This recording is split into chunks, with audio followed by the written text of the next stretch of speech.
রূপচাঁদ ধাম, রমণী গোসাই, শ্রীপাঠ, হুড়কা, রামপাল, বাগেরহাট। একদম সুন্দরবনের কোল ঘেঁষে আজকে গোসাইয়ের এখানে এলাম পদধূলি স্পর্শ করবার জন্য। দেখুন কি সুন্দর লেখা, শ্রীপাঠ, হুড়কা, মতুয়া বাড়ি। জয় হরি বল। আমরা ভিতরে চলছি। এখানে ইটের রাস্তা, আমরা প্রবেশ করছি ভিতরে। এখানে দেখলাম এই ছোট ছোট নারকেল গাছে নারকেল হয়েছে। এখানে ঢুকতেই দেখা যাচ্ছে সুন্দর সবুজ বাগিচায় ঘেরা। রমণীকর্তার বাড়ির ভিতরে ঢুকতে গিয়ে দেখা হলো একটা গোল পাতার ঘর। এই দেখুন কি সুন্দর গোল পাতা দিয়ে ছাউনি ঘর। অবশেষে আমরা মন্দিরে চলে এলাম।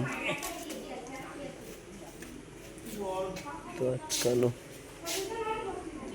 অনেক লোকজন ওখানে রয়েছে।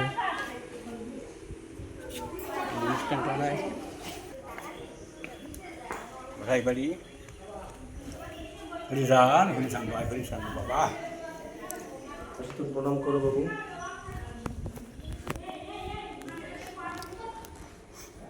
এই রমণীকর্তার বাড়ির মন্দির, গোসাইয়ের বাড়িতে।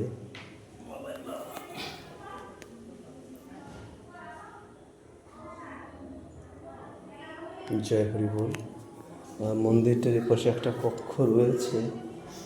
এই যে রমণীকর্তা, খুব সম্ভবত তার হাতের শিঙা পাদুকা এখানে রয়েছে।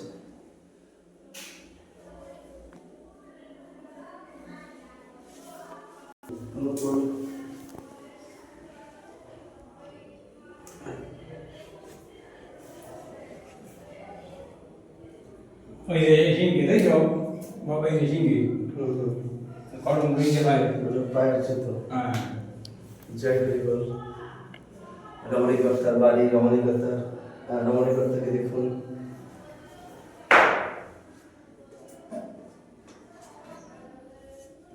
রমণীকর্তার রূপচাঁদ গোস্বামীর দেখলেন।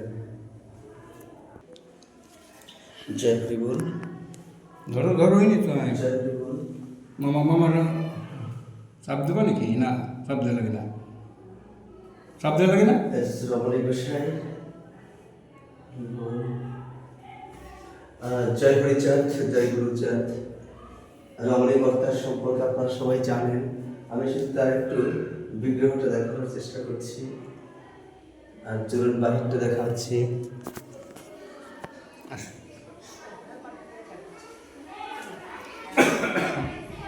এই মন্দিরটা একটা লোকজন আছে।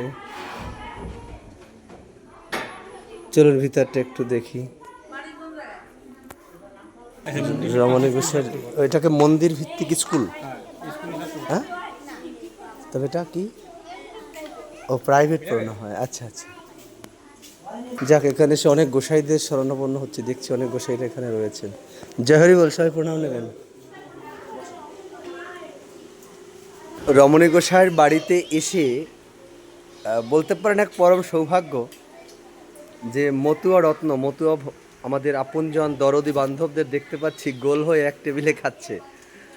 তো ভালো লাগলো। যদিও এখানে এই মা চিনতে পেরেছে আমাকে, আর এখানে তেমন কেউই চিনতে পারছিল না বোধ হয়। আপনিও চিনতে পেরেছিলেন? ও আচ্ছা আচ্ছা, আপনারা দুজন। যাই হোক,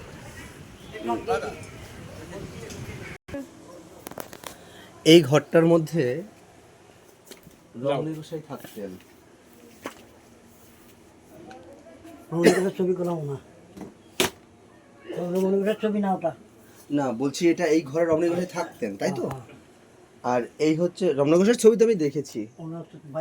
হ্যাঁ, আর এই খাটে রমণী গোসাই ঘুমাতেন, তাই তো? না না, তবে তো সেই খাটটা নেই, ঘর। ও, শুধু এই ঘরটা?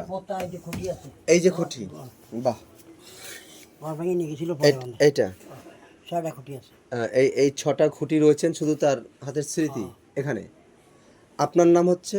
বিভাস বিশ্বাস। বিভাস বিশ্বাস। আপনি রমণী গোসাইয়ের কি হন? কিছু না, মানে সেই বংশধর তো? হ্যাঁ। আচ্ছা, সেই বংশের মানে কততম পুরুষ এরকম? তৃতীয়। তৃতীয়। আপনি তো রমণীকর্তাকে দেখেছেন? না। আপনি দেখেননি? আচ্ছা, তার সম্পর্কে আপনি দু একটা কথা বললেন। বলবে না, আমি তো জানি না, বলো। জয় হরিচাঁদ, জয় গুরুচাঁদ, আপনাকে প্রণাম জানাই। আপনার নাম কি গোসাই? আমার নাম ডাক্তার গোপাল কৃষ্ণ রায়। গোপাল কৃষ্ণ রয়। আপনি একজন চিকিৎসক? হ্যাঁ। বাহ, যাক, ভালো লাগলো শুনে আমার। আপনি হচ্ছে রমণীকর্তার ধরা। ধরা আপনি কি রমণীকর্তাকে দেখেছেন? না, আপনি দেখেন। আমার ঠাকুরদা দেখেছেন। আমার ঠাকুরদা ওনার ধরা ছিলেন এবং আচ্ছা, রমণীকর্তা মানুষ হিসেবে কেমন ছিলেন? খুবই একনিষ্ঠ হরিভক্ত ছিলেন এবং তার নাম প্রেম অতুলনীয়। আমার ঠাকুরদার কাছে আমি যা শুনেছি, যেটা প্রেম বন্যায় বয়ে যায়, এবং উনি খুব তেজস্বী সাধু ছিলেন। যিনি কাউকে মানে সাধুদের নিয়ে বা হরি ঠাকুরকে নিয়ে, গুরুচাঁদ ঠাকুরকে নিয়ে কখনো দ্বিমত পোষণ হলে উনি কখনো ইয়ে করতেন না। তার গুরুদেব কে ছিল? আমার গুরুদেব ছিলেন শ্রীমৎ তারক গোসাই, যিনি হরিলীলামৃত লেখক। রমণীকর্তার গুরুদেব ছিলেন তারক গোসাই। তারক গোসাই। তার মানে 1916 সালে সর্বপ্রথম শ্রী শ্রী হরিলীলামৃত প্রকাশ হয়। 23 সালে। 23 সাল। 1916 সালে, আর বাংলা 23 ও, সালে। তো 1916 সালে লীলামৃত প্রকাশ হয় তারক গোসাই মারা যাবার ঠিক 2 বছর পরে। আর তার পরবর্তী যে সেকেন্ড এডিশন, সেটা রমণীকর্তা প্রকাশ করেন। হ্যাঁ হ্যাঁ, এটাই তো? এটাই তো। সে বই আমাদের বাড়িতে আছে। কিন্তু এটা নিয়ে সমাজের মধ্যে একটা মিশ্র প্রতিক্রিয়া রয়েছে। যদিও আমিও সেই ভুলটা করেছিলাম। আমিও সেকেন্ড এডিশনটা বলেছিলাম 1940 সালের। হ্যাঁ, সেটা আমার ভুল ছিল। ভুল কিছু ছিল না। ভুল যেটা আমি শুনেছি আমার ঠাকুরদার কাছে, যে বই যখন বের হলো তখন রমণীকর্তার ছবি ছিল সেই বইয়ের উপর। এইটা গোপাল সাধুকে নালিশ জানালেন গুরুচাঁদ ঠাকুরের কাছে, যে আজকের যে হরিলীলামৃত বই বের হয়েছে, রমণীকর্তার ছবি দেন, ছবি থাকবে হরিচাঁদ ঠাকুর বা গুরুচাঁদ ঠাকুরের। এই নিয়ে দরবার হলে ওই দরবারেই উনি আত্মসমর্পণ করলে, হ্যাঁ আমার একটা ভুল হয়েছে, উনি স্বীকারও করেছিলেন। তদবধির পর থেকে উনি আর বই ছাপাতে যান। যতগুলো বই ছাপানো হয়েছিল সেই বইগুলো উনি স্টপ করে দেন। আসলে আমি জীবনে একটা ভুল করেছি, যে বইটা আমাদের বাড়িতে আছে এবং ওনার ছবিও আছে সে বইতে। তার মানে এই হচ্ছে আসল সত্য। আসল, তাই ছাড়া আর কোনো কিছু না। তো আমার একটা সেকেন্ড এডিশন রমণীকর্তার বই দরকার, এটা কি দিতে পারবেন আপনারা? বই তো সেই পুরনটাই রয়েছে আমাদের বাড়িতে। আচ্ছা, আর রমণীকর্তা দেহ রেখেছে কবে? 1338 সালে। 1338। 1338 থেকে 1338 হলে 7 বছর বাদ যাবে, তার মানে 31। আচ্ছা, ঠিক আছে। আর রমণীকর্তা উল্লেখযোগ্য দু একটা ঘটনা বলুন। ওনার উল্লেখযোগ্য তো অতুলনীয় ঘটনা, কোনটা বলবো? যে কোনো একটা বলুন। আমি অতুলনীয় ঘটনা বলি গুরুবারটার কথা বলি। এই গুরুবারটা ঠিক রমণীকর্তার মাধ্যম দিয়ে গুরুচাঁদ ঠাকুর নিয়ে আইছিলেন। সেটার এই দৃষ্টান্ত যে গদিঘরে বসে পড়ে উনি সকল ভক্তকে প্রশ্ন করেছিলেন যে তোমরা কাকে ভালোবাসো। তা সবাই বলেছিল গুরুচাঁদ ঠাকুরকে ভালোবাসে, সবাই বলে গুরুচাঁদকে ভালোবাসে, সবাই গুরুচাঁদকে ভালোবাসে। রমণীকর্তার কাছে জিজ্ঞেস করা হলো তুমি কাকে ভালোবাসো? উনি বললেন আমি তারককে ভালোবাসি। তা বললো তুমি যদি তারককে ভালোবাসো তাহলে তুমি আমার এখান থেকে চলে যাও, তুমি তারকের কাছে যাও, তো আমার এখানে আইসো কেন? তখন গুরুচাঁদ ঠাকুর বলার পরে উনি ঠাকুরকে প্রণাম করে উনি ওখান থেকে উঠে আসেন। উঠে আসার পরে যখন উনি চলে যান তখন নবকে বলতেছে ও নব, রমণীকে ডাক দে। রমণীকে তখন ডাকা হলো, পিনায় ডাকা হলো, বসানো হলো এবং বলল যে তুমি কেন তারককে ভালোবাসো? তো উনি বলেছিল তখন যে তারক আমার ধরা, তারক আমার গুরু, তারকের কাছ থেকে আমি আপনাদেরকে পেয়েছি, এখানে ধরা পেয়েছি, তাই আমার তারক শ্রেষ্ঠ, গুরু বিনা আমি কাউকে চিনি না। অর্থাৎ উনি তখন গুরু বিনা আমি কাউকে চিনি না, এই শব্দটাই কি ছিল? এই শব্দ মানে গুরুকে উনি শ্রেষ্ঠত্ব বলতে চাইছিলেন, যে গুরুই সব। হ্যাঁ, যা দেওয়ার, আমার জীবন দেওয়ার যা তাকে দিয়েছি, অর্থাৎ আমি তাকে ছাড়া আর চিনি না। হ্যাঁ, আমরা এখন তো তখনকার কথা কি আর এখনকার কিলি, তাকেই ভালোবাসি। আপনার নামটা কি জানো? আমার নাম হলো রেখা রানী বিশ্বাস। আপনি এই বাড়ির পুত্রবধূ? আমাদের মা। তাই তো। তো রমণীকর্তার এখন উত্তরসূরি আপনারা? ওই উত্তরসূরি তো আসলে বংশীয়। রমণীকর্তার পুত্র সন্তান ছিল না, তার ভ্রাতিস পুত্রদয়। সেটাই তো, তার ওয়ারিশ তো তারাই। এটাই তো, এটা এটাই তো ওয়ারিশ তো, সেটাই আসে। তখন থেকে গুরুবাদ ভক্তদেরকে গুরুচাঁদ ঠাকুর বলেছিলেন। না, আপনারা কি ব্রাহ্মণ্যবাদকে সরাতে পেরেছেন? আমরা ব্রাহ্মণ্যবাদকে সরানোর এখনো সমাজে চলছে, চেষ্টা চলছে, এখনো সরানোর সম্পূর্ণতা অর্জন হয় নাই। আপনি একজন আদর্শ মতুয়া এবং আপনি গুরুচাঁদ ঠাকুরের প্রিয়জন রমণীকর্তা, এবং সেই সেটাই আপনার এখন গুরুধাম।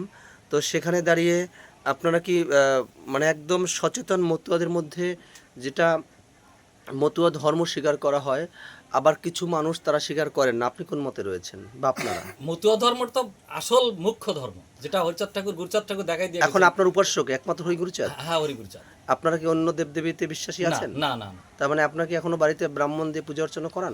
ব্রাহ্মণদের পুজো অর্চনা আস্তে আস্তে বর্জন হয়ে যাচ্ছে। মানে আগে পূর্বপুরুষের কুলো প্রথা যেটা এখনো ছিল, পুরোপুরি ছাড়তে পারেন? এখনো পুরোপুরি সমাজ থেকে যায়নি, ছাড়ে এখনো যায়। আপনারা করেন না? বাবা, এই জন্যই আপনি আমাকে চিনতে পেরেছেন। আমরা করি না, আমরা কোনো দেখিনি, পূজা কোনো পূজা অর্চনা পূজা আমরা আপনারা কোন কি বললেন? আমি ওই ব্রাহ্মণদের কোনো পূজা অর্চনা করতে দেখি না। বাহ, খুব সুন্দর। জয় হরিচাঁদ, জয় গুরুচাঁদ। খুব আনন্দ লাগলো। মা, তুমি আমার পাশে বসো। বাংলাদেশে এসে রমণীকর্তার, যে ঘরে রমণীকর্তা থাকতেন সেই ঘরের মধ্যে এখন আছি আমরা আছি। সাধু গোসাই পাগলরা এখানে রয়েছেন, অনেকেই রয়েছেন।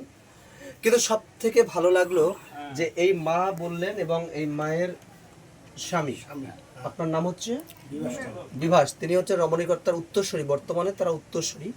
তারা বললেন যে আমার জন্ম থেকে এখন পর্যন্ত এই বাড়িতে ব্রাহ্মণ আসতে আমি দেখিনি। ব্রাহ্মণ আসে না, ব্রাহ্মণ আসে পূজা করি। পূজা অর্চনার ব্রাহ্মণ, মানে যারা পুরুত মশাই বা যারা ওইসব করে তাদের জীবন জীবিকা নির্বাহ করেন, এমনি যারা জ্ঞানে পারদর্শী তারা আসছেন, ঠিক আছে। সেই ব্রাহ্মণ, তথাকথিত যারা ব্রাহ্মণ্যবাদী বিশ্বাসী, সেই পূজা অর্চনা করে বেড়ান যারা, তারা এই বাড়িতে পদার্পণ করেননি।